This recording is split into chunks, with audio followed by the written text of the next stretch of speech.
ज्ञान सागर में आपका हार्दिक स्वागत है। आज हम नाड़ियों के विषय में चर्चा करेंगे। सूक्ष्म शरीर के ऊर्जा कोश में, जिसे प्राणमय कोश कहते हैं, 72,000 नाड़ियां होती हैं। ये नाड़ियां 3 मुख्य नाड़ियों से निकलती हैं। ये 3 मुख्य नाड़ियां हैं। नंबर 1 ईड़ा, नंबर 2 पिंगला और नंबर 3 सुषुम्ना। नाड़ी का अर्थ धमनी या नस नहीं है। इनका कोई भौतिक अस्तित्व नहीं होता, अर्थात यदि शरीर को काटा जाए तो इन्हें देखा नहीं जा सकता। नाड़ियां तो शरीर में उस मार्ग या माध्यम की तरह होती हैं जिनसे ऊर्जा का संचार होता है। योग के संदर्भ में नाड़ी वह मार्ग है जिससे होकर शरीर की ऊर्जा प्रवाहित होती है। योग में यह माना जाता है कि नाड़ियां शरीर में स्थित नाड़ी चक्रों को जोड़ती हैं। बाएं नथुने से चलने वाली श्वास को शास्त्रीय भाषा में बायां स्वर तथा दाएं नथुने से चलने वाली श्वास को दायां स्वर कहते हैं। हमारे रोगी और निरोगी रहने का रहस्य हमारी श्वासों में छिपा रहता है।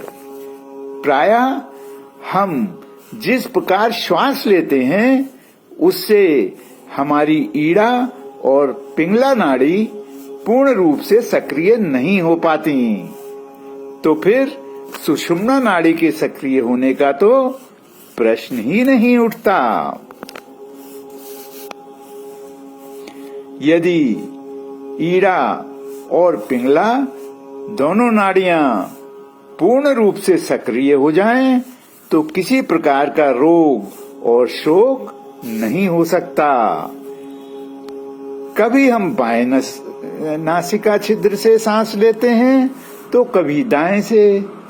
लगभग 1 घंटे के अंतराल पर श्वास नासिका छिद्रों में परिवर्तन होता रहता है। मनुष्य के दोनों नासिका छिद्रों में एक साथ श्वास प्रश्वास चलना दुर्लभ होता है। अब नंबर 1 ईड़ा नाड़ी। इसका उद्गम मूलाधार चक्र के बाएं भाग से माना जाता है। बाईं नासिका छिद्र से श्वास प्रश्वास प्रवाहित होने को ईड़ा नाड़ी की सक्रियता कहा जाता है। इसे चंद्र नाड़ी भी कहते हैं तथा यह ऊर्जा ऋणात्मक और स्त्रियोचित कहलाती है। इसकी प्रकृति शीतल होती है, मस्तिष्क को शीतलता प्रदान करती है। यह ऊर्जा विश्रामदायक होती है तथा चित्त को अंतर्मुखी करने वाली होती है। यदि आपकी ईड़ा नाड़ी अधिक सक्रिय है तो आपके अंदर स्त्री प्रकृति हावी हो सकती है। नंबर 2 पिंगला नाड़ी। इसका उद्गम मूलाधार चक्र के दाहिने भाग से माना जाता है। इसको सूर्य नाड़ी भी कहते हैं। यह धनात्मक ऊर्जा का संचार करती है, जो पुरुषोचित भी कहलाती है। यह शरीर में जोश तथा श्रम शक्ति का वहन करती है और चेतना को बहिर्मुखी बनाती है। यदि आपकी पिंगला नाड़ी अधिक सक्रिय है और आप स्त्री हैं तो भी आप पर पुरुष प्रकृति हावी हो सकती है। नंबर 3, सुषुम्ना नाड़ी। सुषुम्ना नाड़ी मूलाधार से आरंभ होकर सिर के सर्वोच्च स्थान पर अवस्थित सहस्रार चक्र के केंद्र बिंदु तक जाती है और वहां केंद्रित होकर एक बिंदुता प्राप्त करती है।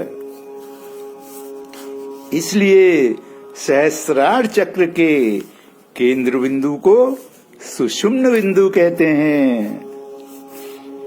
सुषुम्ना मानव शरीर विज्ञान का सबसे अधिक महत्वपूर्ण पहलू है। सातों चक्र सुषुम्ना नाड़ी में ही विद्यमान रहते हैं। अधिकतर लोग ईड़ा और पिंगला नाड़ी में ही जीते हैं, वो भी अपूर्ण रूप से, तथा सुषुम्ना नाड़ी निष्क्रिय रहती है, अर्थात सुषुप्ति अवस्था में ही रहती है। सुषुम्ना नाड़ी से श्वास प्रवाहित होने की स्थिति को योग कहा जाता है और वास्तव में तभी से यौगिक तथा आध्यात्मिक जीवन आरंभ होता है। आप शांत हो जाते हैं, निष्पक्ष हो जाते हैं, बाहरी स्थितियों का आप पर कोई असर नहीं होता और आप वैराग्य की स्थिति में आ जाते हैं। सुषुम्ना नाड़ी को सूर्य नमस्कार, प्राणायाम, योग और ध्यान द्वारा सक्रिय किया जा सकता है।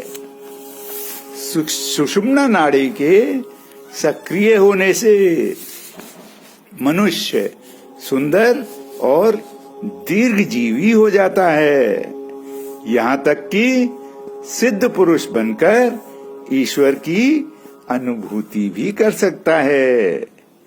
अब मैं अपनी वाणी को विराम देता हूँ। परमात्मा सबका कल्याण करे। धन्यवाद।